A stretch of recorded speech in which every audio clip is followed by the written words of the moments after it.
I joke with my husband that it takes, a whole lot of courage and just the right amount of crazy to show up and to do this job.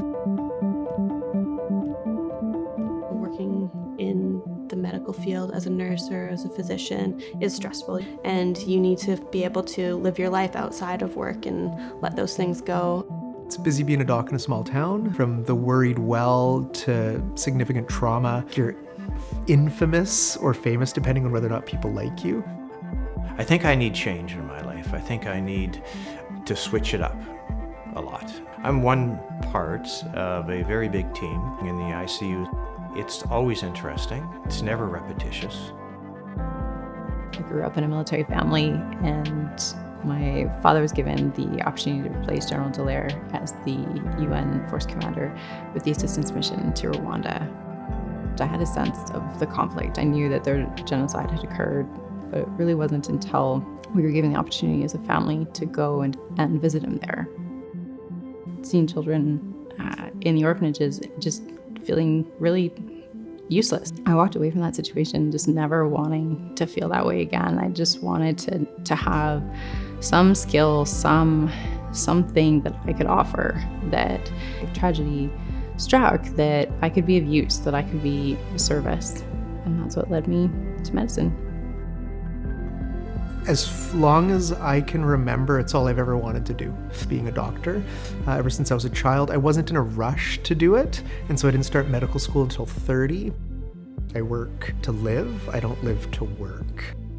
My family is my sole motivation, but it's taken work to get to that point. I did have a friend who was quite sick when I was in high school and spent quite a few months in Children's Hospital, and my experience there was very formative. My memory of it really is of the nurses there, because they were the ones who we would ask our questions to. They seemed so smart and so competent and confident. I really just thought what they did was incredible, and as time went on, I think that was what motivated me to become a nurse. In my early years, I probably would take a little more time to myself and not so much time to my profession. Sort of got caught up in academic medicine, and I noticed that when I came here. Physicians did dedicate themselves to their profession, but also they had a much better work-life balance than I'd been used to. So it allowed me, about the age of 40, to start focusing on my own interests. Sometimes I wonder if there was an easier way for us to walk in each other's shoes from site to site and just kind of understand the intricacies of each site and the challenges that we face. And so it's not always easy. Transport is the single biggest barrier to emergency department care in rural departments. And most of the docs on the island that you end up talking to get it. Sometimes the docs in the city like Vancouver don't entirely understand where you're phoning from, but I genuinely appreciate talking to docs from the island because they get it. They get how far away we are, and they understand what we have to work with. Handling a big trauma or chest pain or a sick patient, that's what we're trained to do. The things that I find tough is what's going on with the patient that I can't see, the patient that I can't get to, that because it's a 5-hour wait, when it's not just the odd day where it's tough, when it's becoming our normal now to do hallway medicine. And big hearts hurt when that's the type of medicine that they're being asked to provide. It goes both ways. I think the overcapacity is way more profound in Victoria and Nanaimo, and we don't see that, but we see this really sick person that we have here. There's 2 nurses, we can't run certain tests. We don't have a CT. So we feel this challenge when PTN says, you have to hold on to this sick infant for this number of hours, and you feel really isolated and alone, and it's scary at times. It's also kind of why we do it. We like the challenge. Well, I think there's a balance. There's a balance between being empathic, trying to know where the families are coming from, but not to become personally involved. Because if you took everything personally, every person that didn't survive the ICU stay, you'd never be able to do it more than a week or 2.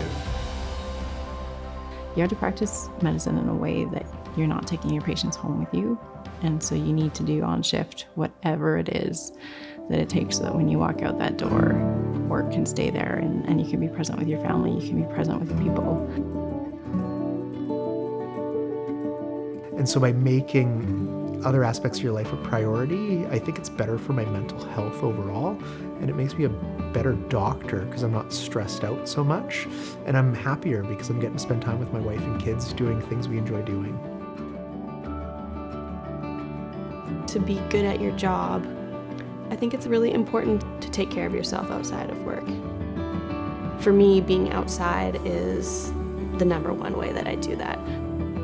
Exercise and breathing clean air just makes you feel better, relaxes you, like therapy.